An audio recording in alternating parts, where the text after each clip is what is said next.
Good morning class.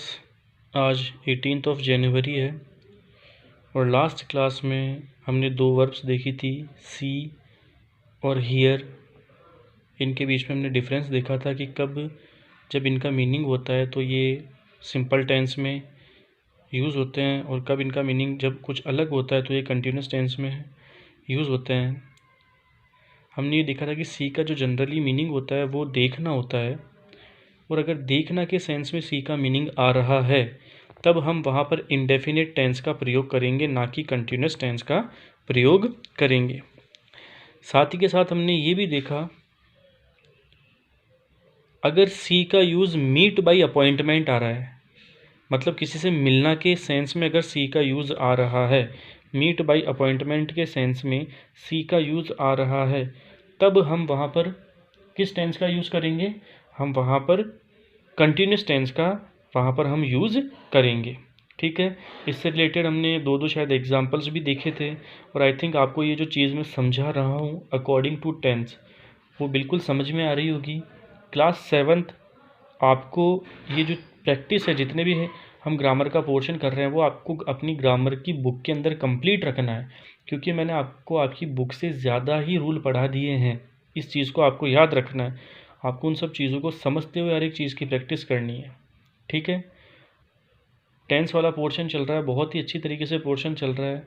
ठीक है, मैं आपको टेंस के अंदर हर एक चीज़ बता रहा हूँ, उनका आइडेंटिफिकेशन बता रहा हूँ, उनके फॉर्मूलाज बता रहा हूँ, उनके रूल्स बता रहा हूँ। ठीक है, उनके यूजेज बता रहा हूँ, उनकी एडवर्ब्स बता रहा हूँ। ठीक है, इससे ज़्यादा टेंस में कुछ भी नहीं आता है, याद रखना। और ना ही सेंटेंस का अरेंजमेंट टेंस में आता है, ये चीज़ मैं आपको बार बार बोलता हूँ, क्योंकि हम छोटी क्लास के बच्चे नहीं हैं जो टेंस का वहाँ पर अरेंजमेंट आएगा। इस चीज़ को आपको बहुत अच्छी तरीके से समझ लेना है। दूसरी हमने वर्ब पढ़ी थी हियर। ठीक है, हियर का जो कॉमनली सेंस होता है वो सुनना के अर्थ में होता है, लिसनिंग। ठीक है, और अगर इस अर्थ में हियर का यूज़ हो रहा है तब तो हम वहाँ पर सिंपल टेंस का ही क्या करेंगे? यूज़ करेंगे। लेकिन अगर हियर का सेंस सुनवाई के अर्थ में आ रहा है, जैसे अदालत में सुनवाई होती है जज के द्वारा, तब हम वहाँ पर कंटिन्यूस टेंस का यूज़ करेंगे। पहले तो क्या था कि हियर का ये यूज़ अगर सुनना के अर्थ में आ रहा है तब तो हम वहाँ पर सिंपल टेंस का यूज़ करेंगे, और दूसरा ये है कि अगर हियर का यूज़ हियरिंग का मतलब सुनवाई के अर्थ में आ रहा है, तब हम वहाँ पर कंटिन्यूस टेंस का यूज़ करेंगे। इतना हमने समझ लिया था। अब आज जो हम हमारी नई वर्ब की बात करेंगे वो तीसरी वर्ब है थिंक। तीसरी वर्ब कौन सी है? वो थिंक है। ठीक है क्लास, ये कौन सी वर्ब है?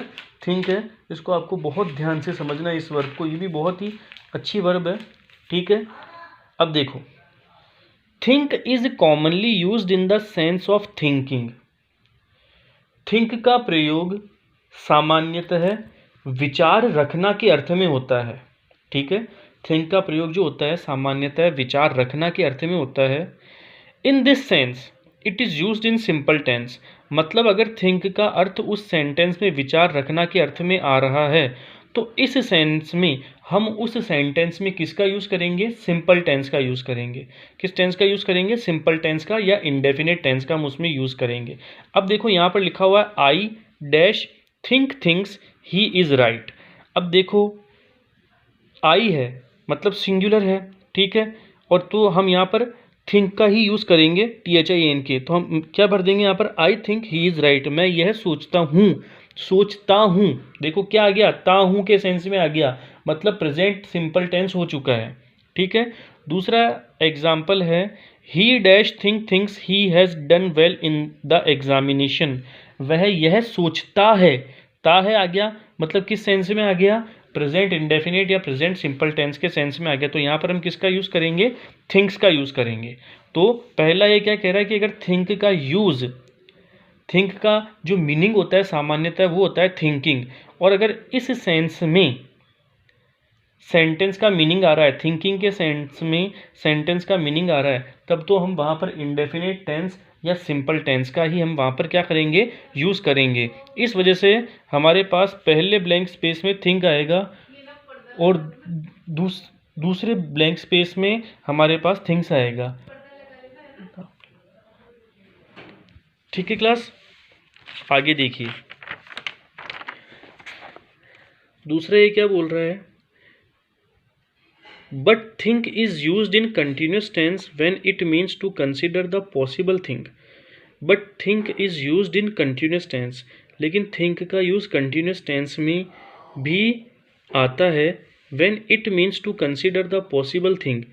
ठीक है, जब थिंक का मतलब क्या आ रहा हो, संभावित चीज पर विचार करना। थिंक का यूज कंटिन्यूस टेंस में भी आता है जब थिंक का मीनिंग क्या आ रहा हो, संभावित चीज पर विचार करना के अर्थ में थिंक का मीनिंग आ रहा हो।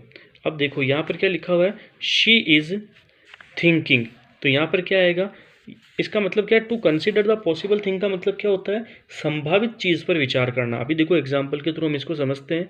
She is dash thinks thinking to go to her village, वह यह सोच रही है, अब देखो रही है आ गया है यहाँ पर, मतलब प्रेजेंट कंटिन्यूस टेंस, वह गांव जाने के लिए सोच रही है, वह अपने गांव जाने के लिए सोच रही है, मतलब किसी चीज़ पर विचार चल रहा है वहाँ पर।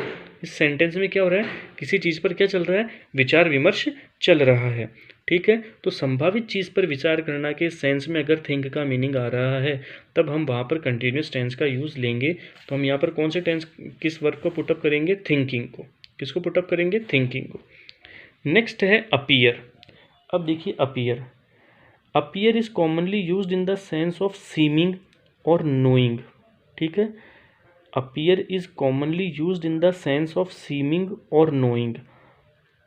देखो ये क्या बोल रहा है, बहुत ही अच्छी चीज़ ये बताना चाह रहा है जो हमें समझना चाहिए कि अपीयर का यूज़ सीमिंग का मतलब होता है प्रतीत होना, और नोइंग का मतलब होता है मालूम पड़ना। अपीयर का यूज़ अगर प्रतीत होना या मालूम पड़ना के अर्थ में आ रहा है तब तो हम वहाँ पर सिंपल टेंस का यूज़ करेंगे।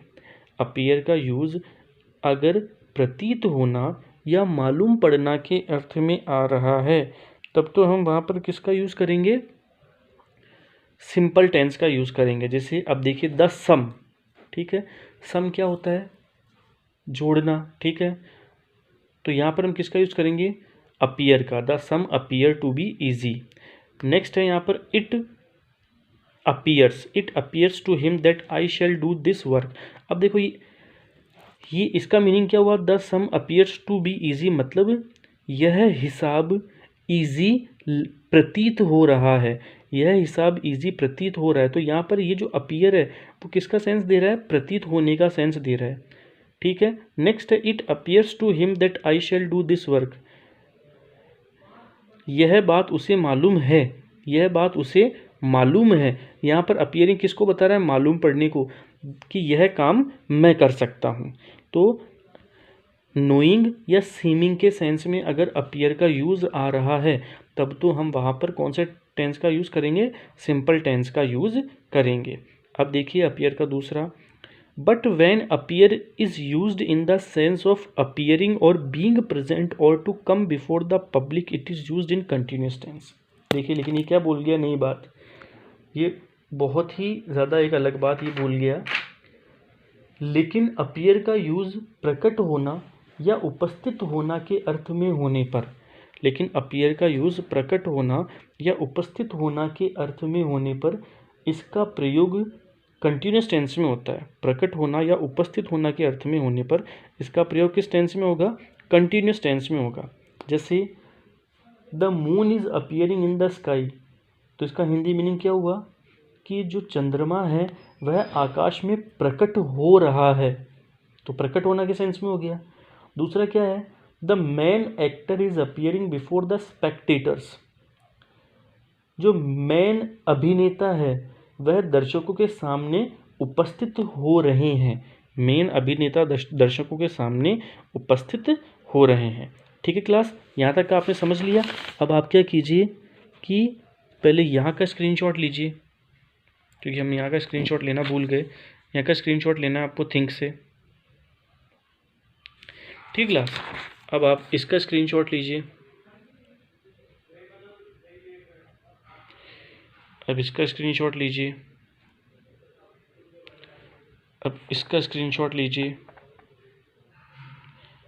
और आज का हम लास्ट रूल पढ़ रहे हैं जो भी बहुत ही ज़्यादा इम्पोर्टेंट है। When appear is used in the sense of publication, it is used in continuous tense. देखो ये क्या बोल रहा है, लेकिन जब appear का यूज प्रकाशित होना के अर्थ में आ रहा है, लेकिन जब appear का यूज प्रकाशित होना के अर्थ में आ रहा है तब हम वहाँ पर कंटिन्यूअस टेंस का यूज़ करेंगे। लेकिन जब अपीयर का यूज़ प्रकाशित होना के अर्थ में आ रहा है तब हम वहाँ पर किसका यूज़ करेंगे, कंटिन्यूअस टेंस का यूज़ करेंगे। जैसे प्रकाशित होने का मतलब क्या होता है, पब्लिकेशन, ठीक है, कोई बुक का प्रकाशन होना है या उसका पब्लिकेशन होना। जैसे he is dash appears appearing his new book, तो हम क्या लिखेंगे, क्योंकि इज़ है और हम जानते हैं is am are present continuous की हेल्पिंग वर्ब होती है, और इज़ जो हेल्पिंग वर्ब होती है वो ही शी इट नेम सिंगुलर के साथ में आती है, एम आई के साथ में आती है, वी यू दे प्लूरल के साथ में आती है। तो हम यहाँ पर क्या लिखेंगे, he is appearing his new book, he is appearing his new book, मतलब वह अपनी नई बुक को प्रकाशित कर रहा है। रहा है के सेंस में आ गया, मतलब प्रेजेंट कंटिन्यूस टेंस हो गया। वह अपनी नई बुक को या नई पुस्तक को या नई किताब को प्रकाशित कर रहा है, और रहा है किस टेंस को डिनोट करता है, प्रेजेंट कंटिन्यूस टेंस को डिनोट करता है। नेक्स्ट ये यहाँ पर क्या बोल रहा है, when is his new book, when is his new book. अब देखो इज आया हुआ है यहाँ पर, ठीक है, इज इस टेंस की क्या बन रही है, हेल्पिंग वर्ब बन रही है, ठीक है। और जब भी इज हेल्पिंग वर्ब के तौर पर आएगा तो इज, या जब भी इज या एम या आर या वॉज या वर या विल बी या शैल बी हेल्पिंग वर्ब के तौर पर किसी सेंटेंस में आ रहे हैं, तब हम उस सेंटेंस में मेन वर्ब की फोर्थ फॉर्म का यूज़ करेंगे। और मेन वर्ब की फोर्थ फॉर्म कौन सी होती है, कि जिस मेन वर्ब के अंदर क्या लगा हुआ होता है, अंदर का मतलब सफिक्स पर क्या लगा हुआ होता है, आईएनजी भी लगा हुआ होता है। तो यहाँ पर हम किसका यूज़ करेंगे, अपीयरिंग का यूज़ करेंगे। तो पूरा सेंटेंस हमारा क्या बन जाएगा, when is his new book appearing, मतलब कब उसकी नई पुस्तक या कब उसकी नई बुक या कब उसकी नई किताब प्रकाशित हो रही है। और हम जानते हैं कि जिन भी हिंदी वाक्यों के अंत में रहा है, रही है आते हैं वो किस टेंस के होते हैं, प्रेजेंट कंटिन्यूस टेंस के ही होते हैं। और ये बात मैंने आपको पिछली वाली क्लास में बिल्कुल बहुत अच्छी तरीके से क्लियर कर दी थी कि 95% ये जो मैं जितनी भी वर्ब लिखवा रहा हूँ उनमें प्रेजेंट सिंपल टेंस या प्रेजेंट कंटिन्यूस टेंस का ही यूज़ होगा। सिर्फ 5% पे आप ये मान लीजिए कि पास्ट सिंपल या पास्ट कंटिन्यूस टेंस का यूज़ होगा, या फिर फ्यूचर सिंपल टेंस या फिर फ्यूचर कंटिन्यूस टेंस का यूज़ होगा। लेकिन ज़्यादातर इसमें किस टेंस का यूज़ होगा, प्रेजेंट सिंपल या प्रेजेंट कंटिन्यूस टेंस का यूज़ होगा। साथ ही साथ हमारे दिलो दिमाग के अंदर एक भ्रांति, एक हमेशा एक और गलत फहमी रहती है कि टेंस 3 होते हैं। हम ये बोलते हैं ना, जैसे मैं मान लो आपसे क्वेश्चन पूछूं तो आप कि how many types of tense, की टेंस कितने होंगे, तो आपका जवाब क्या होगा, 3, प्रेजेंट टेंस, पास्ट टेंस और फ्यूचर टेंस। ये बिल्कुल गलत है, ठीक है। टेंस सिर्फ 2 ही होते हैं, याद रखना है आपको, टेंस सिर्फ 2 ही होती हैं, ठीक है। प्रेजेंट टेंस होता है और सिर्फ पास्ट टेंस होता है, ठीक है। अब आप बोलोगे कि सर हम बचपन से फ्यूचर टेंस पढ़ते आ रहे हैं और आप हमें इनमें फ्यूचर टेंस भी पढ़ाओगे, तो इन दूसरे टेंसेस का क्या यूज़ रहा। तो इनका मतलब याद रखिए कि प्रेजेंट टेंस के जितने भी यूजेज हैं, प्रेजेंट टेंस का मतलब present indefinite, present continuous, present perfect और प्रेजेंट परफेक्ट कंटिन्यूस, इन टेंसेस का जितना भी यूजेज है वो सब यूजेस कौन से टेंस में काम में आते हैं, फ्यूचर टेंस में काम में आते हैं। इस वजह से जब यूजेज ही फ्यूचर टेंस में काम में आ गए तो नया टेंस बनाने की ज़रूरत ही नहीं है। लेकिन सिर्फ सेंटेंस को अरेंज करने के लिए, सेंटेंस को अरेंज करने के लिए यहाँ पर किस टेंस का यूज़ लिया जाता है, फ्यूचर टेंस का यूज़ लिया जाता है। लेकिन होते 2 ही टेंस है, प्रेजेंट टेंस और पास्ट टेंस। प्रेजेंट टेंस के जितने भी जो यूजेस होते हैं वो किस टेंस में आ जाते हैं, हमारे पास फ्यूचर टेंस में आ जाते हैं। मतलब जब यूजेस ही फ्यूचर टेंस में आ रहे हैं और यूजेस किस टेंस के हैं, प्रेजेंट टेंस के, तो अलग टेंस बनाने की ज़रूरत ही नहीं थी। अलग टेंस सिर्फ इस वजह से बना ताकि उसके यूजेस भी हम देख सकें या सेंटेंस का फ्रेमिंग भी हम देख सकें। यहाँ तक का स्क्रीनशॉट लीजिए और बाकी का हम पढ़ेंगे नेक्स्ट क्लास में। तब तक के लिए थैंक्स।